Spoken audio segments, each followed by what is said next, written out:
Hello friends, how are you all जी। एक problem मेरे पास काफी ज्यादा मैसेजेस की सूरत में आती है और वो ये है कि इस तरीके से क्रॉस लेग्स में या आलती पालती लगा के लोगों से बैठा नहीं जाता, वो यहीं पे आके स्टक हो जाते हैं और इससे नीचे उनके घुट्टे नहीं आते। तो उसके लिए वैसे तो कंप्लीट वीडियो आपको यूट्यूब चैनल योगा भी THP पे मिल जाएगी, लेकिन यहाँ मैं आपको दो एक पोस्टर ऐसे बताता हूँ जिसकी वजह से आपके यहाँ पे काफी ज्यादा फ्लेक्सिबिलिटी आ जाएगी। बेसिकली होता क्या है कि ये जो हमारे फ्लैक्सर्स होते हैं या डॉक्टर्स होते हैं, ये अच्छी तरीके से जब मोबिलिटी इनमें खत्म हो जाती है, हम लोग नीचे जमीन पे बैठना छोड़ देते हैं और ज्यादा हम लोग ज्यादा देर तक खड़े रहते हैं या फिर सोफाज को या इस तरीके से चेयर को ज्यादा इस्तेमाल करते हैं। तो हम लोग जब जमीन पे नहीं बैठते तो ये उस तरीके से इनमें मूवमेंट नहीं रहती, उस तरीके से मोबिलिटी नहीं रहती, फ्लेक्सिबिलिटी खत्म हो जाती है, इलास्टिसिटी में खत्म हो जाती है। तो उसको किस तरीके से हम लोग बढ़ा सकते हैं, बिल्कुल सीधा रखते हुए दूसरे को इसके ऊपर आहिस्ता आहिस्ता रखते हुए और आहिस्ता आहिस्ता इसको मूव करते रहिए आप लोग। ठीक है, ये नंबर 1 पे आप इस तरीके से इसको कर सकते हैं।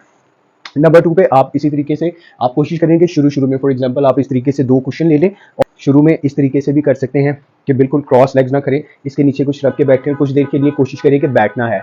आप दीवार के साथ इस तरीके से सहारा लेके इस तरीके से बैठ सकते हैं और आहिस्ता आहिस्ता अपने दोनों पाँव को यहाँ पे रखते हुए इसको इस तरीके से मूव करना शुरू कर दें। इसके नीचे आप रख लें और ज़्यादा अगर यहाँ पर हैं तो यहाँ पे इसको इस तरीके से करते हुए, लेकिन नर्म हो ताकि आप इसको मूव करते रहें। इस तरीके से आप मूव करना शुरू कर दें। अगर यहाँ पे भी नहीं आपके आते तो यहाँ पे इनको कर लें, यहाँ पे इस तरीके से रखते हुए अपनी स्पाइन को सीधा रखते हुए इसको इस तरह से मूव करते रहें। ठीक है, आप जो ही इसको मूव करना शुरू होंगे तो आपकी ये जो जॉइंट है, स्पेशली आपके जो एंकल जॉइंट्स हैं, आपके नी जॉइंट्स हैं और आपकी हिप जॉइंट्स जो हैं, इनमें मोबिलिटी और इलास्टिसिटी आना शुरू हो जाएगी।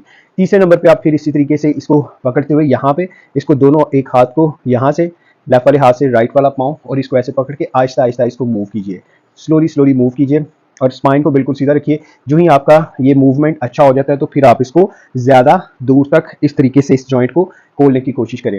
यकीन करिए, आप अगर मॉर्निंग एंड इवनिंग 2 टाइम इसको परफॉर्म करते हैं तो 10 से 15 दिन के अंदर अंदर आप में बहुत ज़्यादा चेंजेस आपको नजर आएगी। आपकी नमाज पढ़ना आपके लिए आसान हो जाएगी, वो भी ज़मीन पे बैठ के आप उसको परफॉर्म कर सकते हो।